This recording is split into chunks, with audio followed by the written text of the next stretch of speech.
Posso fazer uma pergunta? Como você está? Você vê a diferença entre falar tudo bem e a pergunta como você está? Nós queremos saber como você está. Esse espaço é aberto para receber os seus questionamentos, as suas dúvidas. E nós queremos que você conte conosco, comigo e com o Reverendo Hernandes. Não tanto comigo, mas você conte com o Reverendo Hernandes.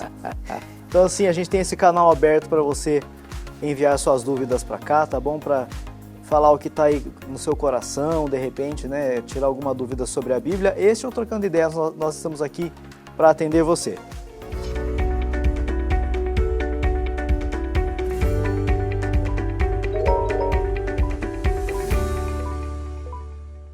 Seja bem-vindo a mais um Trocando Ideias. Nós vamos começar o programa já já com as perguntas, mas antes eu quero saber, Reverendo Hernandes, como o senhor está?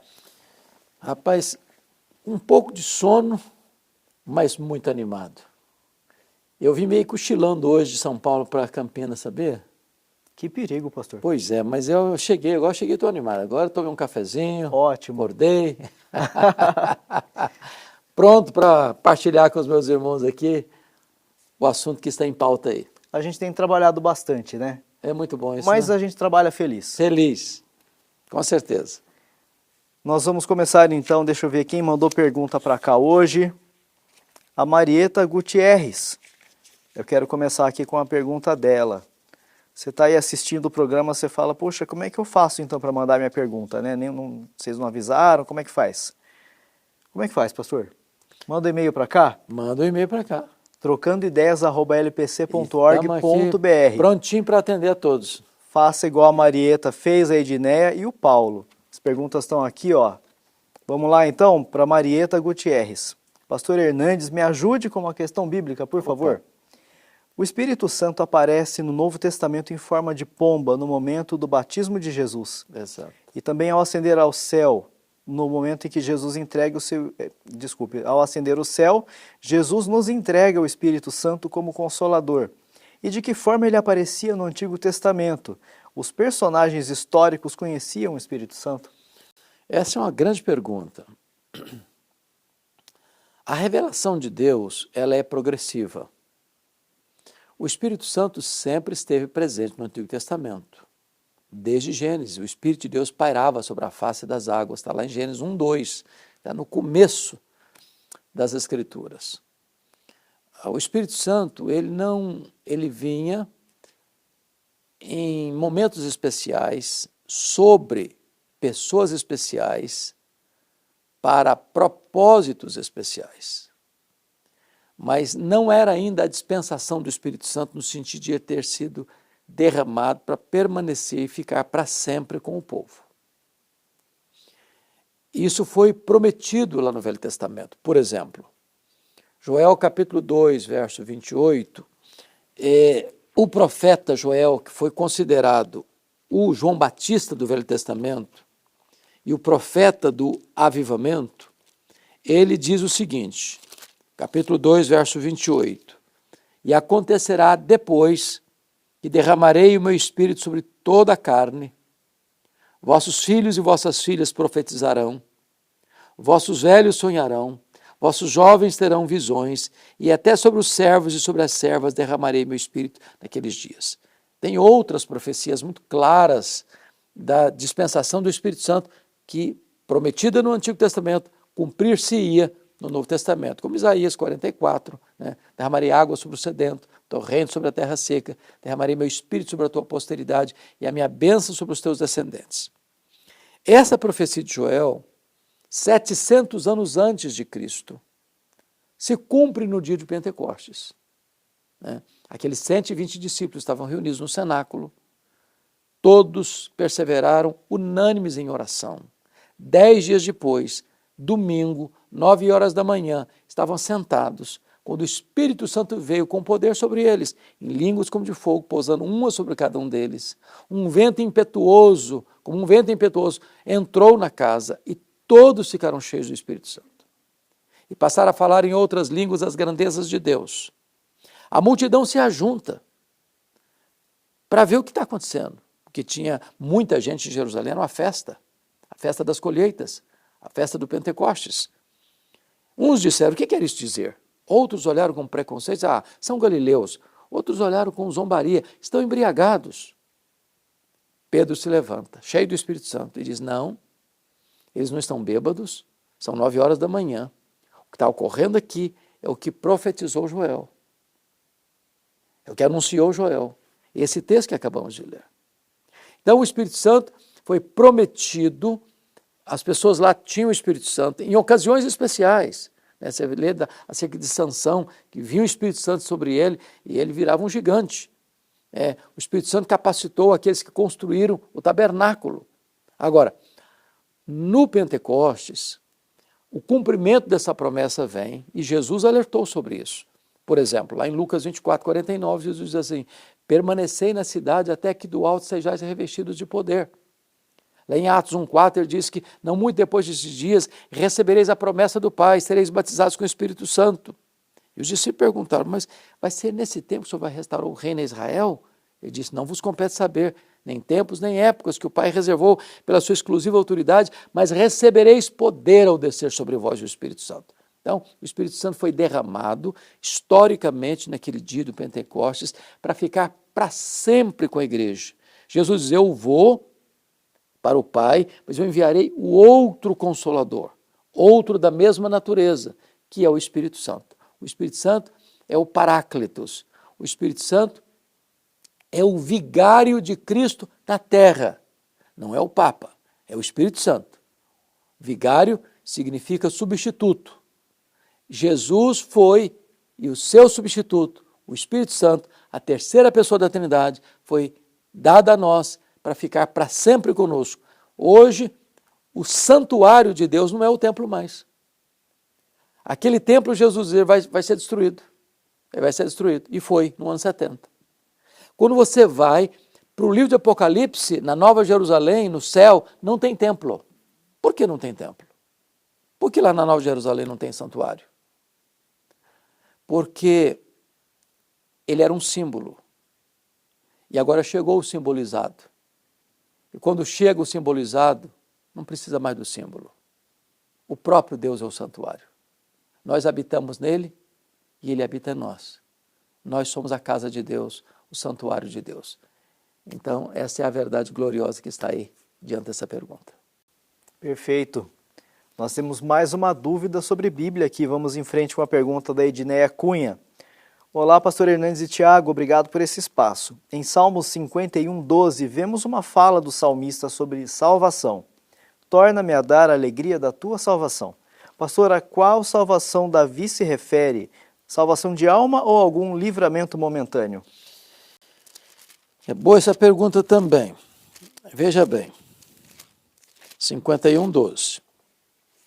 Está escrito aqui, restitui-me a alegria da tua salvação e sustenta-me com o espírito voluntário. Ele está se referindo que a salvação eterna, não é de uma situação circunstancial, não é de um livramento, de uma doença, de um perigo, de uma ameaça. Ele está falando de salvação mesmo.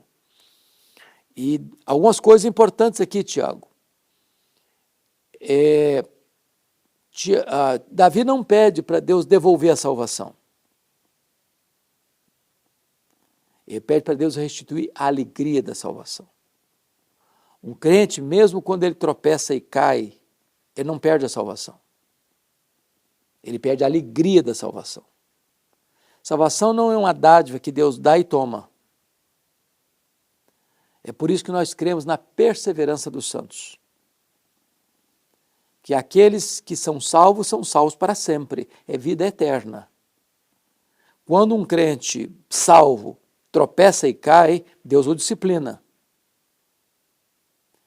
E agora o que Davi está pedindo é para Deus restituir a alegria, porque às vezes, quando o crente tropeça e cai, ele perde a alegria da salvação, mas não a salvação.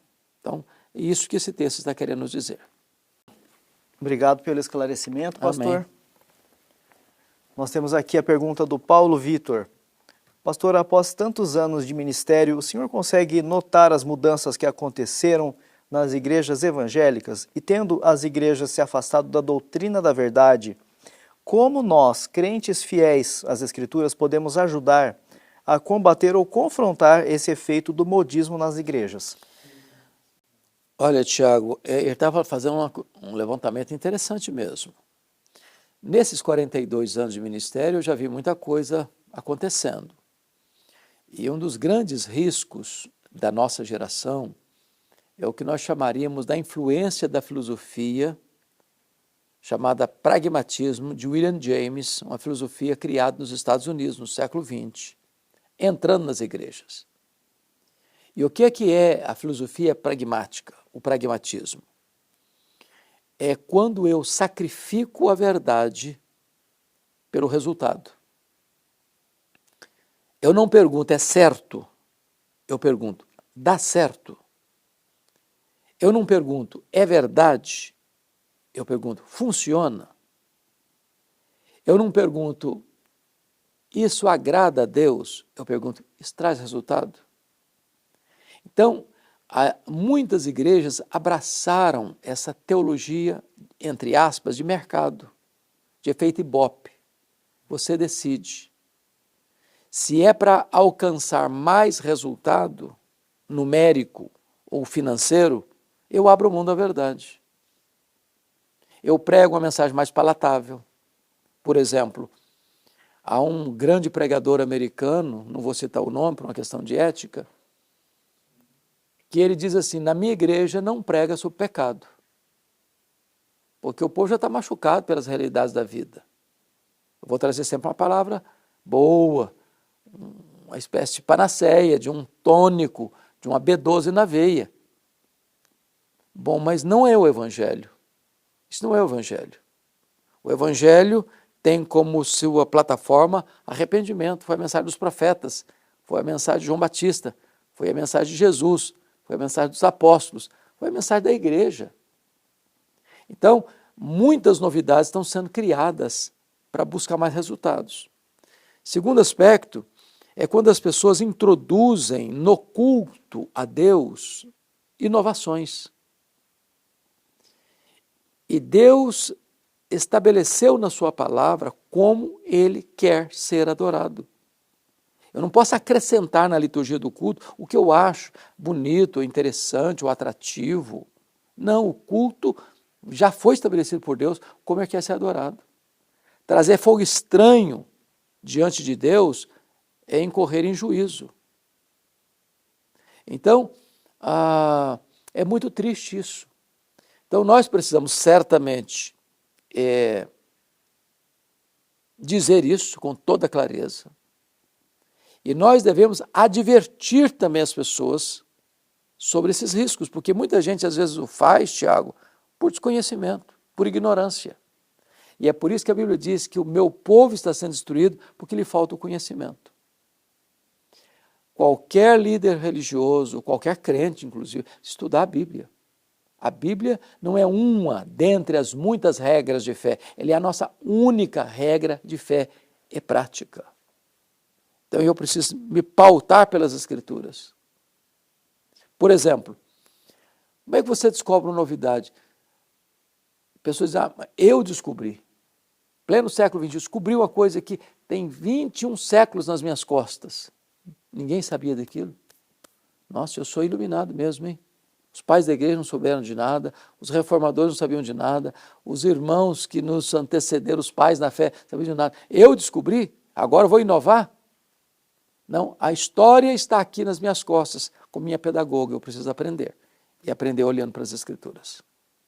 Toda novidade do mercado da fé é um risco enorme para a saúde espiritual da igreja. Um relato pessoal. Eu tenho, a vida toda praticamente como cristão, eu tenho visto recentemente no YouTube, nas redes sociais, alguns recortes assim de algumas igrejas dessa aqui, que o Paulo está citando aqui, é uma coisa assustadora de ver como que as pessoas estão indo por caminhos tão diferentes. E ao mesmo tempo é muito gratificante olhar a Igreja Presbiteriana de Pinheiros e encontrar um culto genuíno lá. Olha, Tiago, as pessoas têm vindo para Pinheiros não porque é um templo suntuoso, não porque tem a melhor música, não porque tem o maior conforto. A única coisa que tem atraído as pessoas é a pregação pura e simples do Evangelho. Bíblia, Bíblia, Bíblia. É o alimento. Eu não posso dar palha para o povo quando tem trigo. Eu não posso dar novidades do mercado da fé quando eu tenho a verdade. Eu não posso pregar um outro evangelho quando eu tenho o genuíno evangelho. Então, louvado seja Deus, a Igreja Presbiteriana de Pinheiros tem sido uma referência, sim, de um evangelho puro e simples. E é isso que restaura a alma, alegra o coração, ilumina os olhos e dá sabedoria aos simples. Pois é isso, conheça melhor a Igreja Presbiteriana de Pinheiros. Aqui no canal do YouTube você encontra a programação ao vivo da igreja, tem a IPP-TV com toda a programação, né, ao vivo, os cultos, escola bíblica dominical, conexão com Deus, tudo transmitido ao vivo, certo, pastor? Tudo transmitido ao vivo. A igreja é uma colmeia industriosa. É uma igreja dinâmica e ativa os 7 dias da semana, uma igreja com agenda para fora dos portões. Mais de 60% de todo o orçamento da igreja é endereçado à obra missionária, à expansão da igreja, socorro aos necessitados. É uma igreja de coração aberto e de braços abertos. E você podendo, venha presencialmente, venha assistir um culto conosco na Avenida Doutora Ruth Cardoso, 6151. Tá bom? É isso então, conte conosco, conte aqui com o pastor Hernandes. Estamos aqui. E a gente volta na próxima semana. Não é isso? É isso mesmo. Então, um abraço para todos. Tchau, tchau.